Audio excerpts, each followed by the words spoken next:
There's something really sad to me about the last episode of your favorite TV show, about leaving a job that you've connected with so many people with, and it's your last day, and they've made you cookies and written you cards, and you have to say goodbye to those people.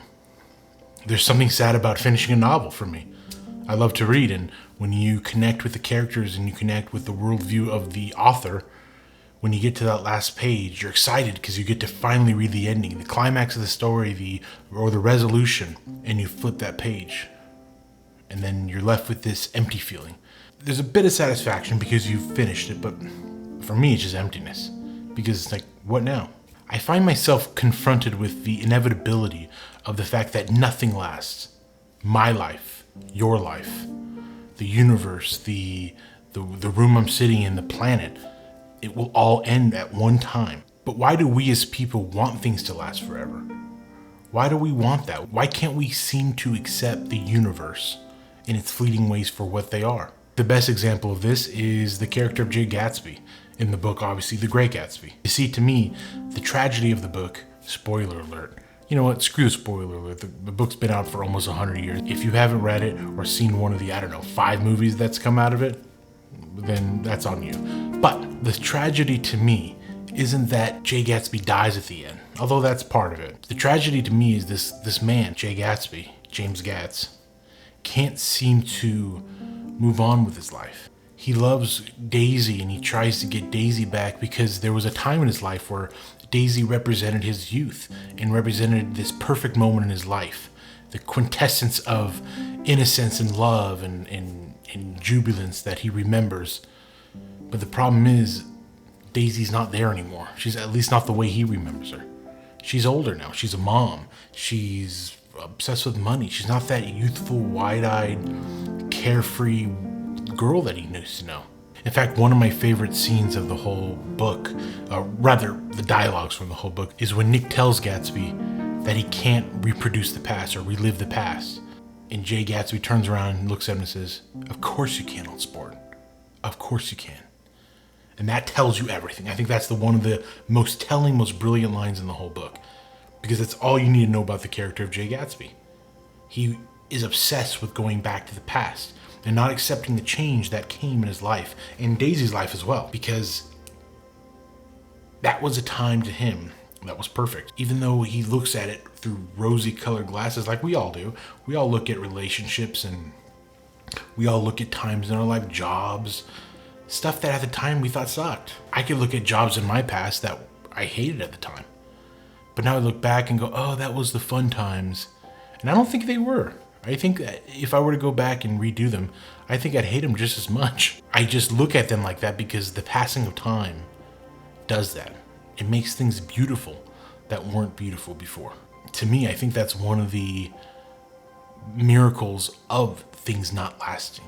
Because think about it. If you had a child, I just had a baby, and if she was a baby forever, it wouldn't be as adorable every time she smiled. I didn't see her little gummy smile, or every time she looked at me with these wide-eyed innocence. Things wouldn't be as precious and priceless as they are. It's the fact that she will one day grow out of that and become a child, and later on become a teenager, an adult, and get married and have kids of her own. That's what makes these days so precious, is that they will end. And that's what I'm trying to wrap my head around. The fact that instead of fearing change, instead of running away from change, maybe we should be embracing it. It's hard for me because I have such a fear of change. You know, we've all had change, especially the last couple of years, COVID and the lockdowns and things changing and unfortunately people passing away and everything's changed. And I think maybe that's helped people too, and it's helped me a little bit. As sad as that is to say, if there is some sort of silver lining out of this whole thing, is that maybe we realize change is inevitable. And that to me is why I felt so bad for Jay Gatsby.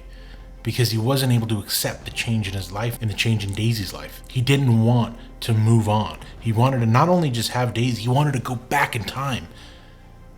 And that's the tragedy. He'll never be able to go back in time, and he'll never be able to move on with his life.